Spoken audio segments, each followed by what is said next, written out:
Eh bien, je vous souhaite le bonjour. Je suis ravie de vous accueillir aujourd'hui sur ma chaîne. Et aujourd'hui, j'ai vraiment le grand plaisir d'accueillir Claire Ris. Alors, Claire, qui est-elle? C'est une enseignante de métier, mais une thérapeute passionnée par le Reiki, la réflexologie, l'aromathérapie, les fleurs de Bach. Et la grande spécialité, on va même dire, j'oserais dire, la mission de vie de Claire, c'est de guider les femmes à se reconnecter à leur corps pour se libérer de leurs freins, et Dieu sait que nous en avons vraiment beaucoup, et d'écouter leur intuition. Donc, je suis vraiment très, très contente de t'accueillir aujourd'hui, Claire. Alors, Claire, nous nous sommes rencontrés via mon blog. Donc, le virtuel a vraiment du bon, puisque Claire s'était présentée à moi et m'avait proposé tout simplement d'écrire un article de blog qui est d'ailleurs sur mon blog. Je vous mettrai le lien sous la vidéo. Et c'était un sujet très, très intéressant puisque c'était sur les croyances limitantes et tous ces freins qu'on vient s'imposer. Finalement, parfois, on se rend compte qu'on peut être notre propre ennemi. Donc, aujourd'hui, je suis vraiment ravie de t'accueillir, Claire, qui, à mon avis, est une thérapeute fantastique parce qu'elle est toute en douceur, en bienveillance. Elle a une écoute, mais vraiment totale. Donc, je suis vraiment contente de te présenter aujourd'hui. Et le thème que nous allons aborder, c'est le thème de l'intuition. Donc, l'intuition qu'on vient souvent accoler à la féminité, on dit l'intuition féminine. Alors, pour rentrer tout de suite dans le vif du sujet, alors peut-être peux-tu te présenter encore un peu plus et répondre à cette question fondamentale de qu'est-ce que l'intuition? Eh bien, bonjour à tous. Merci Isabelle, merci beaucoup. Je suis ravie d'être parmi vous et d'être invitée sur ta chaîne YouTube. Je me réjouis de parler avec vous de l'intuition. C'est un thème qui m'est très cher, comme tu l'as si bien expliqué. Peut-être pour commencer, je vais vous raconter en quelques mots les raisons qui m'ont motivée à vouloir aider les femmes. Il y a une quinzaine d'années, j'ai traversé des moments très douloureux dans ma vie de femme. Je vivais une relation qui me rendait malheureuse. Je n'étais pas bien dans ma peau, malgré le fait que j'étais une maman tout à fait comblée. J'ai pris sur moi, j'ai accumulé des frustrations. Je me sentais emprisonnée. J'avais l'impression de ne pas pouvoir être moi-même, tout simplement. Jusqu'au jour où mon corps a crié. J'ai commencé à avoir des petites tensions, puis des douleurs musculaires. Je n'ai pas écouté ces signaux d'alerte que mon corps m'envoyait. Et un jour, on m'a annoncé une polyarthrite rhumatoïde. Pour moi, c'était vraiment un point de non-retour. Mais c'est à ce point le plus bas que j'ai tout simplement commencé à écouter mon intuition. Elle était présente, cette intuition, depuis toujours, mais je l'avais occultée. Et aujourd'hui, bien voilà, je suis guérie, heureuse et épanouie. Et je réalise vraiment ce qui me tient à cœur. Donc, depuis 2 ans, j'ai senti le désir profond d'aider les femmes qui se sont éloignées d'elles-mêmes. Ça nous arrive à toutes. Oui, Oui, j'oublie souvent. oui. Pour qu'elles puissent tout simplement se retrouver, écouter leur corps avant tout, écouter leur intuition pour faire éclater leur lumière, leur vraie nature intérieure.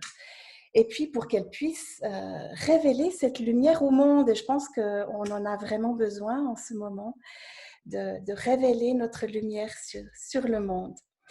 Donc voilà, je vais répondre à ta première question. Oui, Qu'est-ce que l'intuition? voilà.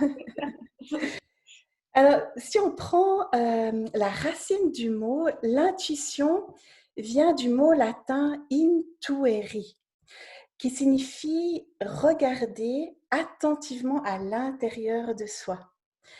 Si vous regardez dans le Petit Larousse, l'intuition est définie comme une connaissance immédiate de la vérité, sans recours au raisonnement. On l'appelle la petite voix, le sixième sens. Vous avez entendu ces termes-là. Mais en fait, c'est une intelligence extrêmement puissante, l'intuition, qui est présente à l'intérieur de chacune d'entre nous et de façon tout à fait naturelle. C'est un langage de notre âme. Pour moi, c'est vraiment très profond, l'intuition. C'est le messager de notre âme. L'âme, qu'est-ce que c'est? Donc ça, c'est encore un thème, mais c'est une immense sagesse qui nous guide sur notre chemin de vie à chaque instant. Moi, je l'appelle un peu ma boussole intérieure. Et voilà, l'intuition, c'est juste le messager de notre âme. Mais alors, comment ça se manifeste? Est-ce que c'est cette fameuse petite voix? On parle souvent de la petite voix intérieure qui nous guide. Et des fois, c'est un peu le combat entre la petite voix intérieure qui nous dit « Mais si, tu es sur le bon chemin », et puis la voix de la raison qui dit « Oh là là, non, non, non, surtout pas, n'écoute pas ça. » Exactement, c'est tout à fait ça. On a un conflit intérieur. Je dirais que l'intuition, concrètement, c'est effectivement une petite voix qui est spontanée, immédiate et légère. J'insiste sur le légère. Elle est furtive, donc elle tombe de nulle part. Cela peut être un mot, une image, un message entendu. Ça peut parfois même être une musique pour certaines personnes. En général, elle s'exprime à la première personne. Par exemple, vous pourriez entendre et si je me mettais au yoga Par exemple. ou par exemple, et si j'allais profiter un peu plus de la nature, et si j'allais suivre tel cours, et si j'osais faire ceci ou cela. L'intuition se manifeste aussi sous la forme de ressenti, de perception physique. Elle s'exprime aussi sous la forme d'élan spontané, au moment où on ne s'y attend pas, justement. Et c'est souvent ces moments-là lors de moments de détente. Lors d'une balade, par exemple, moi, ça m'arrive sous la douche très souvent. Donc, dans ces moments où on ne pense plus, où on se laisse aller, voilà, l'intuition s'exprime très souvent dans ces moments de détente. Elle s'exprime dans le corps. Donc, si vous êtes attentive aux signes du corps, vous pouvez sentir de la chaleur, une ouverture qui peut se produire dans plusieurs endroits du corps, peut-être au niveau du cœur, de la gorge ou du plexus. On ressent une sorte de paix intérieure, un bien-être ou peut-être une émotion positive comme la joie. Je pense que la joie, c'est vraiment un bon signal que notre intuition est présente. L'important, en fait, c'est d'observer sa propre façon de réagir parce on a chacune une carte intérieure différente pour lire notre intuition. Parfois, la méditation aussi Tout peut à fait, tout ressentir à fait. Alors, le je vais calme. en parler. D'accord. Je vais Exactement, pas. la méditation, Justement, c'est extrêmement important. la question suivante, c'était comment on peut développer, parce que on peut imaginer qu'on a toutes un peu d'intuition en nous, mais c'est quelque chose, est-ce que c'est quelque chose d'abord qui peut se développer et si oui, comment? Oui, alors bien sûr que ça se développe. C'est comme un muscle, toi qui enseignes le yoga, tu sais de quoi je parle. C'est comme un muscle que l'on entraîne, bien sûr. Donc moi, je vais vous donner quelques clés que j'approfondis d'ailleurs dans un petit guide gratuit que je crois que tu mettras en lien si Oui, jamais. oui, je sais tout bien. Donc je vais vous donner 4 clés qui me semblent essentielles. La première, pour moi, c'est tout simplement de vivre le moment présent. On entend beaucoup parler de ça, vivre le moment, l'instant présent. Alors, comment faire pour vivre cet instant présent? Eh bien, je pense qu'il y a 2 manières. La première, c'est la méditation et la deuxième, c'est la pleine conscience. Donc, tout simplement, vivre en conscience, ralentir, être réceptive à ce qui est. Par exemple, quand vous pelez une carotte, eh bien, concentrez-vous sur ce que vous êtes en train de faire, euh, au niveau des couleurs, au niveau des sensations, même dans votre corps, hein, et soyez attentive à l'instant présent. Donc ça, c'est quelque chose qui s'entraîne au quotidien.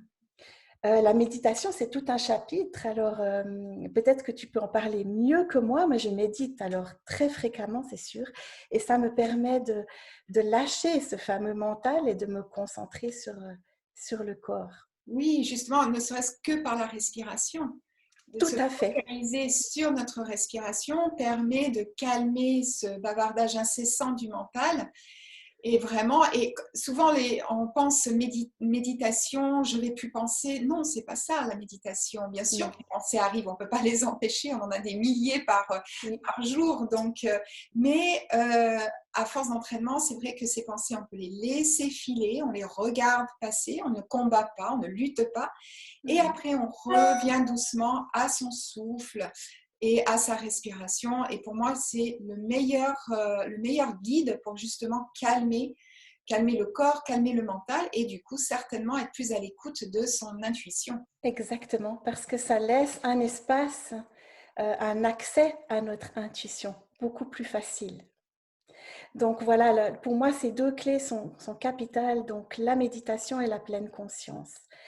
La deuxième clé, c'est de développer ces 5 sens en étant en connexion avec notre corps, avec notre environnement. Alors ça peut être en regardant, en touchant, en goûtant, en écoutant, etc. Et juste observer ce qui se passe en nous au niveau des ressentis. Je ne sais pas si j'ai une conversation avec une amie en face de moi ou au téléphone, je peux juste essayer de ressentir en moi ce que cette conversation provoque. C'est tout bête en fait, mais à tout moment on peut le faire. Et la nature est la meilleure des enseignantes pour ça. Oui, oui, et puis ça permet d'apprécier finalement chaque instant de la vie. Donc, Exactement. oui, oui, on est beaucoup plus à l'écoute de ce qui se passe et parfois même, je dirais, des petits signes. Alors, est-ce que ça peut être de l'intuition ou non? Alors bien sûr que les signes, les synchronicités sont bien sûr des réponses de notre intuition, et la nature nous en offre énormément. Donc là, ça me permet, ce que tu viens de dire, de faire un lien avec la troisième clé, c'est justement de pratiquer la gratitude. Et ça, qu'est-ce que c'est en fait? On a l'impression que la gratitude, ça a presque quelque chose de religieux, mais pas du tout. En fait, c'est tous les jours apprécier et dire merci pour ce qui s'est bien passé, quelque chose pour laquelle on est reconnaissante. Ça peut être tout bête comme le sourire de quelqu'un qu'on a croisé, le fait de respirer, un bon café, une belle musique. C'est vraiment important de pratiquer la gratitude très régulièrement parce qu'avec l'entraînement aussi, on ne verra plus que les choses positives avant ce Oui. qui ne va pas. Je suis bien d'accord. D'ailleurs, pour l'anecdote, tous les soirs, avant d'éteindre la lumière, j'essaie de penser à 3 choses qui se sont passées dans la journée, 3 belles choses. Ça peut être le coup de fil avec une de mes filles. Comme tu disais, bon, moi je suis fan de chocolat, donc celles qui me connaissent, voilà, un bon chocolat. Et tout ça, et finalement, tu te dis, bah, dans ma journée, bien sûr, on a pu avoir des problèmes, mais contrebalancé par tous ces petits moments de plaisir, et finalement, c'est presque des petits moments de bonheur. Exactement, c'est du bonheur. Et le cerveau, en fait, enregistre ces informations et c'est prouvé maintenant de manière scientifique que la gratitude a une énorme influence sur notre santé mentale et physique. Alors ça, c'est un autre thème, mais pour moi, ça fait vraiment partie de notre connexion à l'intuition parce que la gratitude nous relie vraiment au cœur. Donc, encore une fois, à notre intuition. Donc ça, ce sont les exercices que tu proposes pour un petit peu développer cette intuition. Oui, c'est un petit peu le cadre que je pose pour, oui, pour lâcher le mental et se rapprocher de notre intuition. Exactement. La quatrième, j'y tiens aussi, c'est de créer des moments de joie. On oublie, parfois même quand tout va mal, et pour moi aussi, hein, parfois tout va de travers, euh, on peut se créer des moments de joie. Faire des choses même toutes petites qui nous font plaisir, qui nous font vibrer. Eh bien, moi, c'est ma séance de yoga, par exemple, le matin. Très bien. Voilà, je sais que si je ne fais pas cette séance de yoga, je me sens moins bien, je suis moins présente, et je suis moins proche de mon corps et de mon cœur. Donc voilà, apprendre à se créer des moments de joie. Chacun doit trouver ses moments de joie, je pense, chacune Exactement. à ses Ça peut être moments de joie. marcher, ça peut être celle qui travaille entre midi et deux, d'aller marcher, d'aller prendre l'air. Bien sûr, on a chacune de lire un petit peu, de cuisiner. Voilà, ça n'a pas besoin d'être des choses incroyables. Un voyage à l'autre bout du monde, bon, en ce moment, de toute façon, c'est un peu compromis. Mais ça peut être des petites choses de la vie quotidienne, mais c'est son petit moment à soi et c'est vrai que c'est très important. Très important, et puis de le célébrer aussi. Mhm. Parce que quand on se fait plaisir, voilà, c'est un moment qu'on peut célébrer en se disant, ben voilà, je me suis fait passer en premier Ouais, aujourd'hui, oui, et je peux célébrer ça. oui, On est mieux quand on prend soin de soi, et cela se ressent aussi sur notre entourage familial et professionnel. Donc exactement. voici les 4 clés pour moi. Il y en a d'autres, mais donc c'est la pleine conscience, les 5 sens, développer ces 5 sens, la gratitude et puis la joie, la puissance de la joie. Eh bien, écoute, c'est formidable. Et j'avais quand même, alors du coup, à contrario, une petite question. Est-ce que, donc là, on a vu comment développer cette intuition, mais est-ce qu'il existe des freins qui nous empêchent d'être à l'écoute de notre intuition? Mais oui, bien sûr, et tu en as parlé tout à l'heure. L'obstacle principal, le frein majeur, c'est notre mental, ce fameux petit moulin intérieur qui ne s'arrête jamais. Ben, vous savez toutes de quoi je parle. C'est le rabat-joie, c'est le saboteur. Certains l'appellent le petit singe, hein. Oui, oui. D'autres l'appellent le petit hamster qui tourne dans sa roue. Mais voilà, il est là, on doit faire avec. Mais c'est vrai que souvent, il intervient dès que nous recevons une information de notre intuition, donc une information furtive, légère. Ce mental intervient pour la raisonner, la décortiquer, la retourner dans tous les sens, si bien qu'on se met à douter de l'information, et c'est bien normal. Bon, ben écoute, vraiment, c'était très, très intéressant, Claire. Et peut-être pour conclure, j'aimerais bien que tu nous dises ce que tu proposes, que tu nous parles de ton site et que tu nous dises ce que tu proposes pour accompagner les femmes qui auraient besoin peut-être justement de se sentir un peu plus légères, se débarrasser de leur fardeau pour accomplir ce qu'elles ont vraiment envie de faire. Et comme tu disais tout à l'heure, de mettre finalement en lumière leur propre lumière et leur désir profond. Donc, ben, je te laisse nous expliquer ce que tu proposes, peut-être donner le nom de ton site, bien évidemment, ça sera aussi sous cette vidéo, mais déjà en 2 mots, voilà, ce serait super si Merci tu peux en beaucoup. parler un petit peu.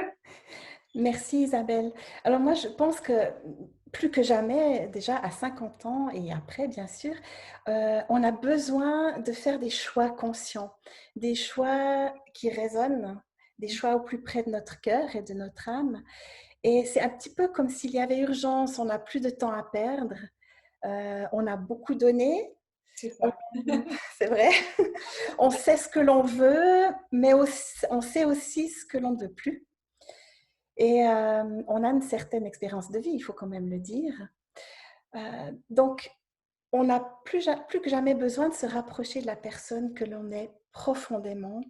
Et pour ça, voilà, j'avais envie, comme je l'ai dit tout à l'heure, j'ai traversé des moments difficiles, donc j'avais envie d'aider d'autres femmes qui se sentent bloquées sur leur chemin de vie, qui se sentent comme un petit peu noyées dans un brouillard. J'avais envie de les aider et j'ai mis sur pied un programme en ligne pour aider les femmes à se reconnecter à elles-mêmes, à leur corps, à leur intuition et à leur âme pour qu'elles puissent briller et révéler leur lumière au monde. Donc, qu'est-ce que c'est ce programme? C'est un programme en ligne, donc à suivre en autonomie. C'est un programme de 6 semaines qui contient 32 vidéos, des audios qui vous accompagnent vers votre vraie nature, des cahiers d'exercices. Et puis en plus, ça c'est un bonus, il contient ce programme 3 coachings de groupe pendant lesquels il y a un réel partage. Nous faisons des exercices, nous allons un peu plus loin et puis je réponds bien sûr aux questions et j'offre un coaching privé. Voilà, donc là j'ai une volée qui vient de démarrer, donc prochainement, dans un mois environ, il y a une prochaine volée qui prendra son envol. Voilà, mais c'est une très très belle aventure, c'est une vraie expérience à vivre. Voilà. En tout cas, ça donne envie, donc je mettrai bien sûr tous les liens. Et puis, écoute, je te remercie beaucoup, Claire, de m'avoir accordé de ton temps pour venir parler de cette fameuse intuition qui nous est chère et donc qu'on a vraiment envie de développer, mais aussi d'écouter. Merci à toi, Isabelle. J'ai eu énormément de plaisir à papoter avec toi autour de ce sujet. Voilà, je souhaite à chacune de pouvoir se reconnecter à son corps et à son cœur. Et voilà. C'est une belle bientôt peut-être. Une belle phrase pour finir, donc je ne rajouterai rien de plus, sinon que je vous souhaite bien sûr à toutes de passer une excellente journée et je vous dis à très vite. Au revoir. Au revoir.